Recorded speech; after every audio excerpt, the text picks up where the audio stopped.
exist, most of Lily Jean's entire career as a triumphant public figure I'll see if I like it or not. We'll see how it goes. one massive lie. It eventually went way deeper than just the photos themselves. Her professional Instagram page, which often displayed what seemed to be very authentic brand deals, boasted a verification badge as well as a follow account of over 1 million. However, this 1 million follow count would also be where her ruthless expose began, after users on Reddit would notice that despite her high follower count, she'd receive very few likes on each photo, leading to initial suspicions that she might have purchased some of her followers. The unassuming thread, which was titled "A Discussion of Lily Jean," began by stating that her engagement is a little more than suspicious, before going on to explain that she averages— Guys, I have a question, chat. Guys, is it against the terms of service to buy followers on these websites or whatever? Because I don't want to write about this, okay? But I have a take. It is. It is. Anywhere from 100 to 1,000 likes per post, implying that almost all of her 1 million followers were completely inactive. The website flanks.com, which stores Instagram engagement data, states that on average, accounts with more than 1 million followers have an engagement rate of 1.97%, meaning that an account with 1 million followers should be receiving approximately 19,700 likes per post, highlighting okay. Wait a minute. Hold up. The website flanks.com, which stores Instagram engagement data, states that on average, accounts with more than 1 million followers have an— Oh no, so what's my engagement like? Oh no, now I'm feeling weird. What's this called? Engagement rate. Instagram engagement data and followers were completely inactive. The website flanks.com, which— It's called what?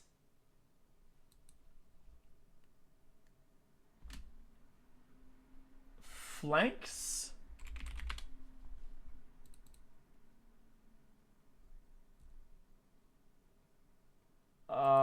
Doesn't show.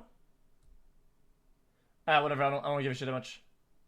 Stores Instagram engagement data, states that on average, accounts with more than 1 million followers have an engagement rate of 1.97%, meaning that an account with 1 million followers should be receiving approximately 19,700 likes per post, highlighting Lily Jean's maximum of 1,000 likes per post as suspicious. Over on Twitter, her engagement— Guys, you guys broke it. Guys, you guys broke it. I went to the website, chat, and you guys crashed it. Too many of y'all motherfuckers went to it. You guys just crashed the website. Congratulations. Wow. You guys, we can't even go to it. Chat, crashed it. Look, error. Fuck, man.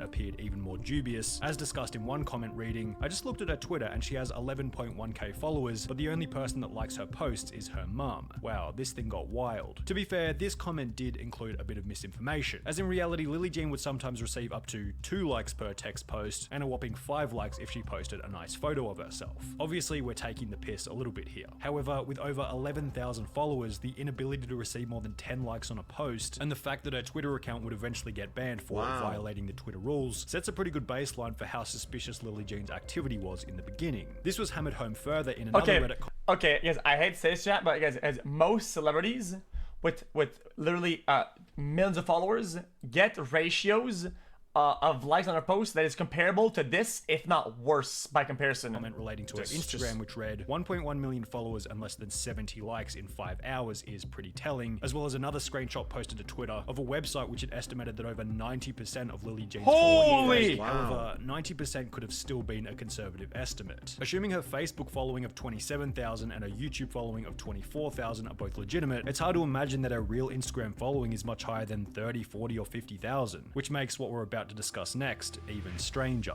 Because after this original Reddit expose would blow up in popularity, Lily Jean's likes per Instagram post randomly shot up to between 20,000 and 35,000 likes per post. Occasionally this number would reach even higher to around 50,000 likes, leading many to believe that she was now also paying to increase her engagement in addition to purchasing followers. Her comments began to flood with hundreds of other verified Instagram accounts, all leaving extremely basic positive comments, each of which almost always receiving less than 10 likes per comment, despite the photo itself receiving up to 50,000. If you want a good laugh, look at her IG comments. She has thousands of comments that say amazing or hello or awesome from these foreign accounts with high sub counts. It's insane IG lets her get away with it, and they're all verified for some reason. Compare this with another relevant female content creator like Valkyrae, whose top comments from other verified creators receive hundreds if not thousands of likes, and suddenly it becomes obvious that Lily Jean's comment section also smells a little bit fishy. The most interesting part about Lily Jean's statistics is that purchasing as many followers and likes as she had is costly, like really costly. honestly. Isn't buying that many followers pretty expensive? Two websites listed 2,000 plus USD for that. That is insane. With a quick Google search, you can find multiple websites that sell Instagram followers, claiming to make you an instant niche influencer, but what if they own the increase your website, sales and profit, or like make her you a celebrity brother, or instantly, like and give you excellent relative PR, owns it, all for the price of $8 USD per 1,000 followers, equivalent to 8,000 USD in exchange for a following of 1 million. However, it gets even pricier. Guys, am I crazy to think that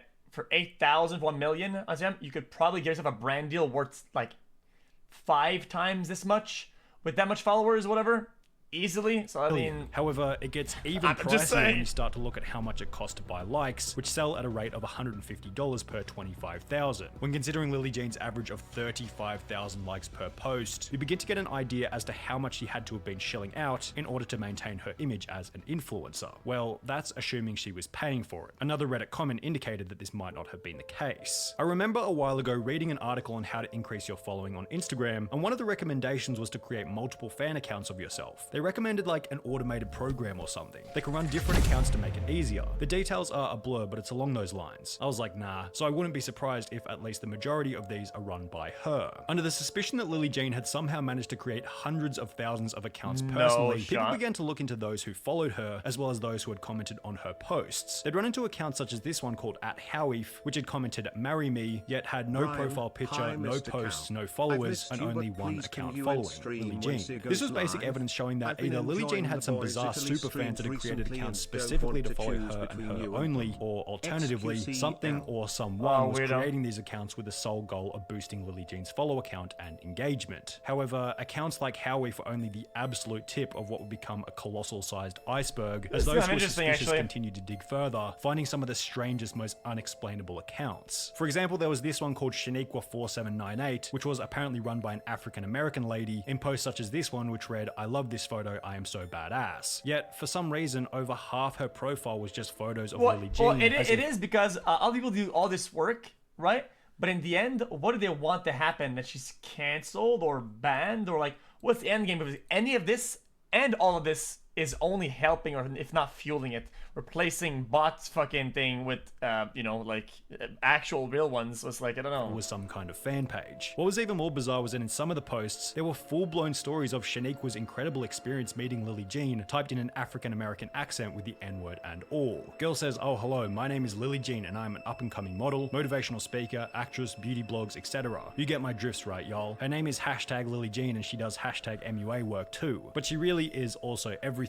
So impressed on how sweet and little she was. Her makeup was friggin' flawless. She asked her who did her makeup and the little biddy says, 'Oh, I always do my own and minimal is better.'" The story in its over-complimentary nature was almost like it had been written by Lily Jean herself, which, depending on how you view the world, could be seen as offensive considering the N-word was used in the beginning of the writing. Offensive or not, it was certainly strange. As were the dozens of other Lily Jean fan pages, which when investigating further, were also filled with fake followers, showing that maybe Lily Jean had some kind of program or script to create multiple accounts, which would then follow her whilst reposting her images to their pages. The initial Reddit expose read, "A quick glance at her comment sections yields several accounts that comment consistently, a majority of which are fan accounts, of which there are at least 20 with variations of @LilyJean fanpage/fan in their handle or bio." While having fan pages in itself is not unusual, this accusation of these self-run/owned accounts comes from the fact that these accounts mostly repost her content and often have a post with highly detailed backstory on how they met/found her on social media. That is Each of the weird, accounts though. listed tag 100% of their posts with the #LilyJean, regardless of relevance. Most/all of the accounts follow each other. These accounts would also reveal that Lily Jean might have been running some kind of reply bot or script on her own account, as to the previously mentioned comment stating "Marry me," Lily Jean would reply with a love heart once, before returning 2 weeks later to reply with yet another love heart. This was the same case with almost every other comment on this photo. Lily Jean replies with 2 love hearts anywhere from 0 days to 2 weeks apart, as if the replies were automated or on some kind of unspecified schedule, providing further evidence that Lily Jean had experience with setting up systems to assist with the engagement on her Instagram account. As a result of this apparent engagement, Lily would find herself with a multitude of different brand deals on her platform, the quantity of which listed in the original Reddit post. However, with all the other fake information that had been uncovered, people were unsurprisingly skeptical about how legit these brand deals really were. It's very possible that those companies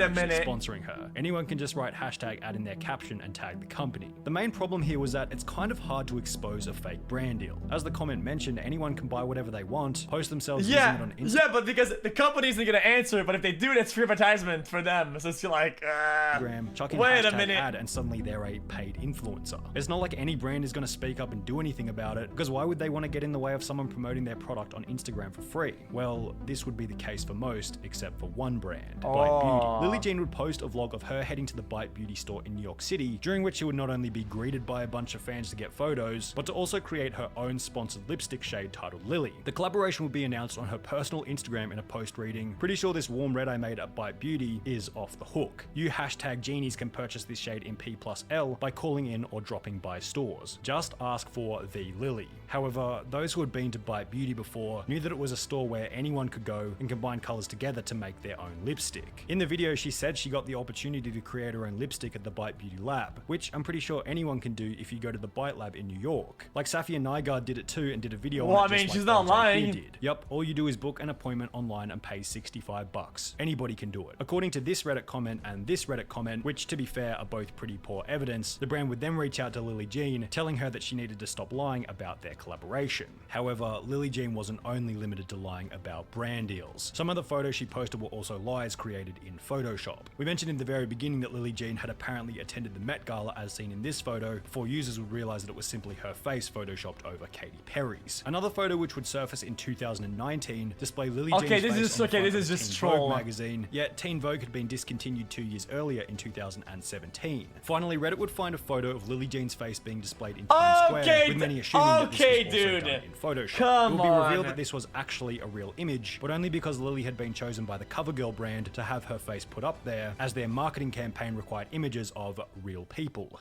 How ironic. As the evidence continued to mount against Lily Jean, it got to the point where she could no longer ignore it. Yet, instead of coming clean, admitting her mistakes, and starting fresh, she'd arrogantly claim that she was in the right and that she was simply the victim of cyberbullying. She'd post images such as this one with a caption reading, "And there it is, cyberbullying is a real thing. I hope that people out there reading this who might be that bully or are being cyberbullied know it's not okay." In addition to playing the victim, Lily Jean would be confronted about buying her followers, to which she had no response or rebuttal, and would simply state that she was once again being bullied. She'd also attempt to debunk the Photoshop Met Gala and Teen Vogue images, stating that a fan had created them and they liked them so much that they decided to repost them, yet whoever happened to be involved in this message exchange pressed further by stating that Lily Jean hadn't suggested once that it was fan art or that there was anything indicating that it wasn't supposed to be real. Guys, I'm split in two now. Guys, I'm split in two. At first, yes, she's getting backlash, but second, guys, was anything done that is illegal or unethical? Huh? I don't know. I don't know.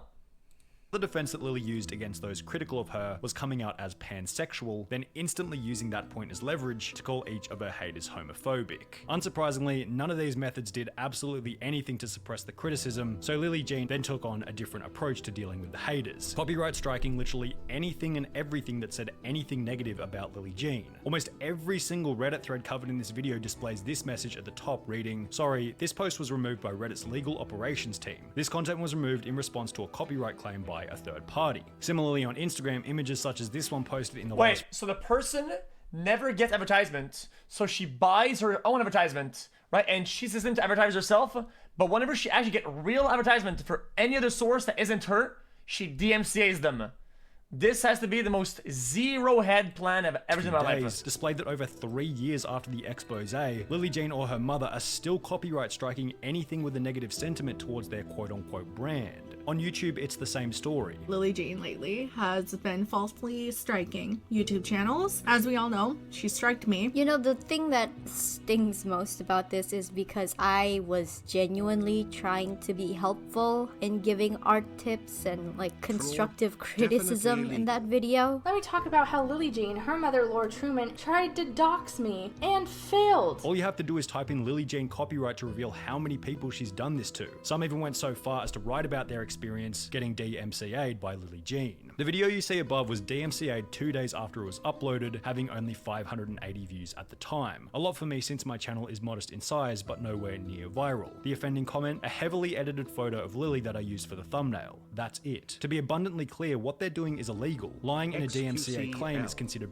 True. Also, the nature of these videos is extremely transformative, and this would absolutely fucking never perjury, which Nah, is no a felony shot. in New York State where they reside. To the multiple accusations of abusing the copyright system, Lily Jean would respond by stating, "You have repeatedly done everything to bring me down. You and the rest of the cyberbullies in your group for 18 months, and I've quite frankly had enough. There is a difference between fair It's use true. and copyright. You people seem to think that you can take me down and write and say whatever you want using my content and face, defaming me along the way, and that is simply not what will happen. For once in your life, tell the truth." The saddest part about the whole thing is that they probably think they're actually on the right path by taking this approach. That if they just do this for long enough, the criticism will eventually go away. Yet, while Lily and her mother are clearly extremely hard workers, the negative impact is actually a result of Lily Jean's deep-seated yet glaringly obvious, complete lack of anything that feels real or admirable. It's all fake, and that's why none of her videos ever feel comfortable to watch, just because you know she's putting on that act so hard. Taking down anything that's I critical mean, of Lily Jean fixes the everybody symptom, is, but to be not the main honest. problem. As if they're taking painkillers every single day for a broken knee, that in reality is screaming out for a complete reconstruction. Now, I could be wrong. Maybe copyright striking and suppressing anything negative about Lily Jean is the correct move going Not forward, me. but there's one thing they need to realize. What do you mean, man? What do you mean, dude?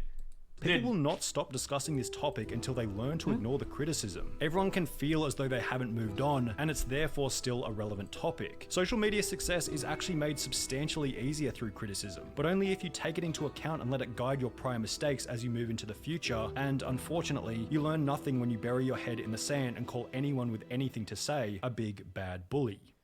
That was actually quite interesting.